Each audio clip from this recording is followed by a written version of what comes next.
Hi.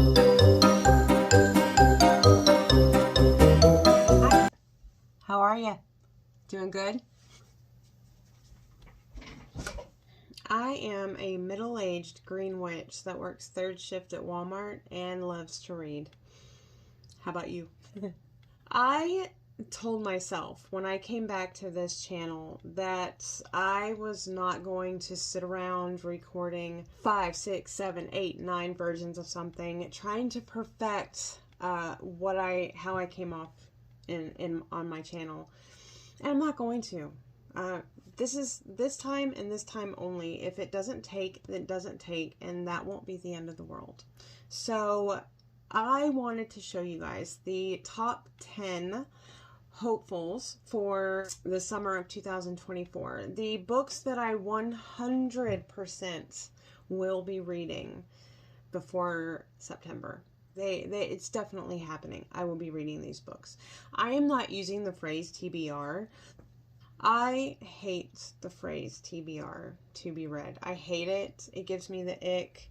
I'm just not going to use it. I'm going to use the term hopefuls. So yeah, that's what we're going to do.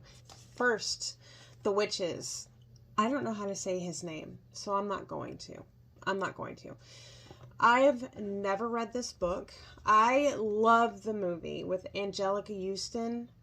Fucking solid classic movie from my teenage years. I've watched it a million times, but I've never read the book. But I feel like, judging by the movie, it's a really good choice for a summer read. It is a cozy yet creepy and sometimes a little bit scary story about witches with cute little mice in it as well, and it takes place in a vacation resort. So, first, number 1 on the list.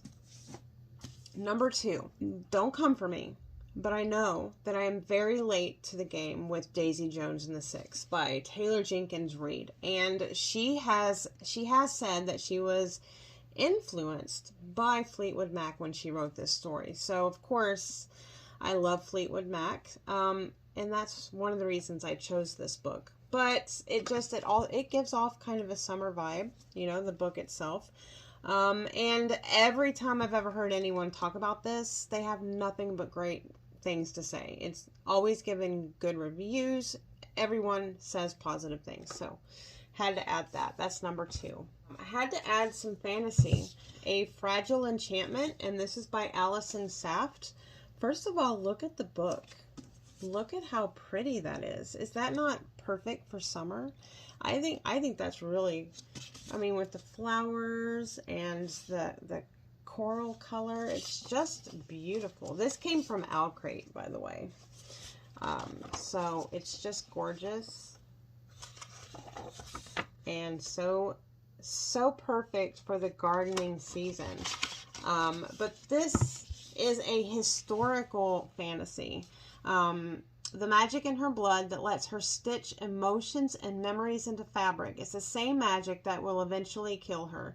Determined to spend the little time she has left guaranteeing a better life for her family, she jumps at the chance to design the wardrobe for a royal wedding in the neighboring kingdom of Avaland. But Avaland is far from the fairy tale she imagined. While young nobles attend candlelit balls and elegant garden parties, unrest brews among the working class. So this seems like kind of a political, historical fantasy with a little bit of magic, but like a very unique magic that like I've literally never heard anything like that. So yeah, I added that. Love it. So pretty. So keeping with the light fantasy, I'm going to do Honey Witch. This is a new release. This just released this month, and I had it pre-ordered, and it just arrived last week. So this is also very, very pretty with the flowers and the little honeybees all over it. Screaming summer, screaming gardening season. I love it. And this is also just like a light, cozy, magical fantasy book. Marigold is a young witch whose grandmother sends her to a small island to train to be the next Honey Witch.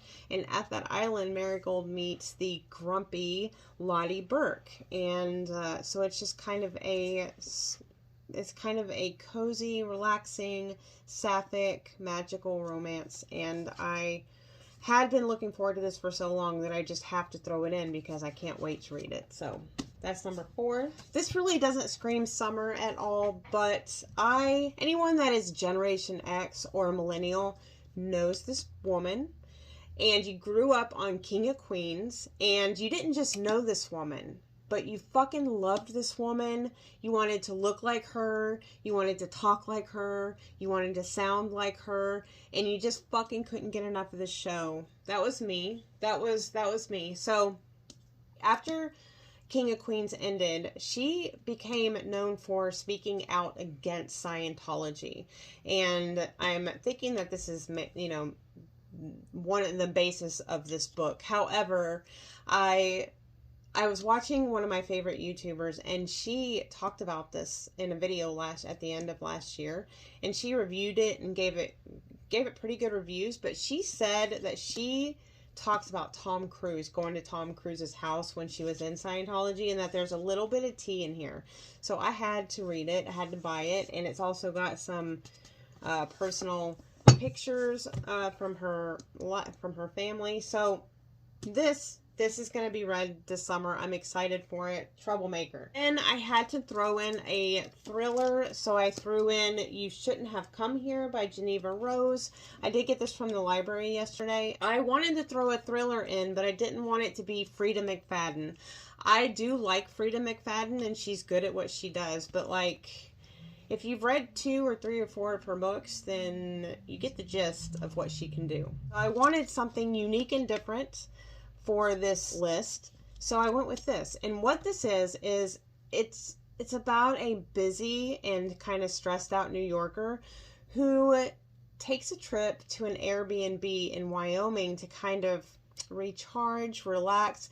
She meets someone, and what starts as like a lighthearted kind of fun romance turns really mysterious and scary and toxic really quick. Kind of obsessive, and there's no cell phone signal out there. So yeah, this sounded perfect for summer, you know, kind of like you go off on a vacation and you meet someone, and it's a light, fun, you know, maybe a little bit spicy romance that turns scary. So there you go. Then there's this. This is probably my most serious book in the entire video. I got this at Half Price Books, and that's kind of expensive for me from Half Price Book.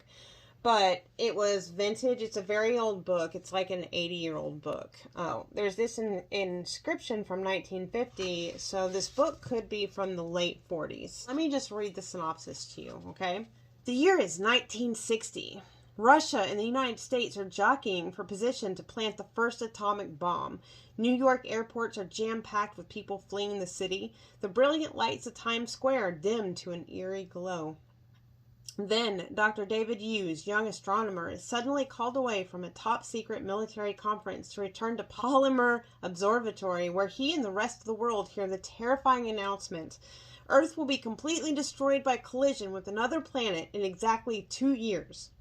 David finds some happiness with Carol Kinney, the girl he loves, and ironically enough, the world is able, in the face of certain extinction, to solve the age-old problems of war, pestilence, and hunger.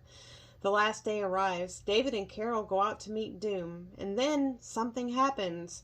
Not a miracle, but a wonderful and believable double-barreled surprise finished for this fast-paced yarn that is strictly edge-of-the-chair reading. It sounds like an apocalyptic thriller action movie with maybe some political unrest and maybe some theology. Who knows? But you know, I love a good apocalyptic thriller with a little bit of maybe it's got some sci-fi or some horror mixed in. I'm very excited for this. I can't really explain why, but I'm very excited for this. I think this will be really interesting. So I decided to do the Sprite and the Gardner. Now, I did start this. I think I started it in February and March, and I started it on my Kindle. I didn't get very far because I just wasn't in the mood for it yet. I just wasn't ready. It was still cold and it was still winter, so I just put it down. And then I saw this. I was at the library and it was like on display on one of the shelves, and I got it. I picked it up and I was looking at it, and I'm like, yeah, yeah, I'm really ready for this. So I bought this garden sprite named Wisteria, and she helps this human build and grow his garden, and it's just a really light, easy story with just really magical and gentle artwork. You know, it's almost melancholic. The artwork is really, really pretty, easy on the heart, easy on the soul and the mind. I think that'll be enjoyable, you know, and relaxing. Then the last two books I don't actually physically own. 3 days ago I bought on Kindle Happy Place by Emily Henry, and it was on sale. Last week there was a Kindle sale and there was a lot of stuff 80% off.